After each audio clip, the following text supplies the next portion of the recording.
Hello, Matthieu DeClercq, Dr. Matthieu DeClercq. It's Aaron Bright here in the Hippo Studios. How are you doing? I'm doing well. It's February. This is my birthday month, so couldn't ask for anything more. You cannot ask for anything more than a birthday month. I still enjoy birthdays, and I'm coming up on 1 foot in the grave age coming up here, so I love my birthday month. We are here on your birthday month to celebrate the EP Monthly February edition here. And our first article that we're going to talk about is called Get Out of Here. And this is a night Dr. shift Johnson. with a new author. A new night shift author. I'm going to have to call Plaster. We're going to have a Zoom and figure this out. But we're going to accept it 1 month. Plaster will accept somebody else night shifting. But this is a guest author, if you will. And get out of here. What does that bring up in your mind? Get out of here. How do we get you out of here? This article kind of, I think, boils down one of our biggest challenges and what should be one of our biggest goals as healthcare professionals is that we need to learn to communicate without alienating.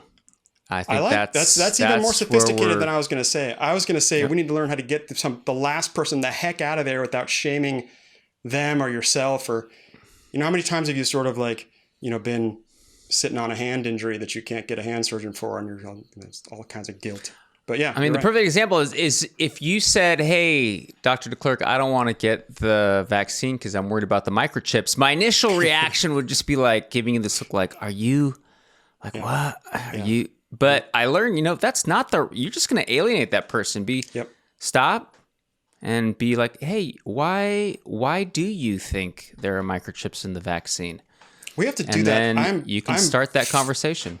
Completely agree with you, and I'm fixated on that in society right now, in that how badly I was just reading up on something, and somebody did a kind of analysis of how poorly we've communicated so far in the pandemic. And you and I have talked about it before, but our first screw up was this really arrogant thing that we came out with, and it got blasted by all of us academics about wearing masks. Remember, like the CDC is like, masks are more dangerous, and everybody was like, huh. And all of us went like, does that make any sense at all? But we just said it anyway. We're just like, whatever. And now we have proof that we can be sheep with bad information. And we have to learn how to listen before we talk. That's a big one. Yeah. No, I think that's where we're getting our extremism, both in our politics and et cetera, is because you just alienate them if you don't do the listening part first. And it's just so much easier to just be like, all right, well, I appreciate your point of view, and here's my point of view, and blah, blah, blah. And I've tried it, and it works.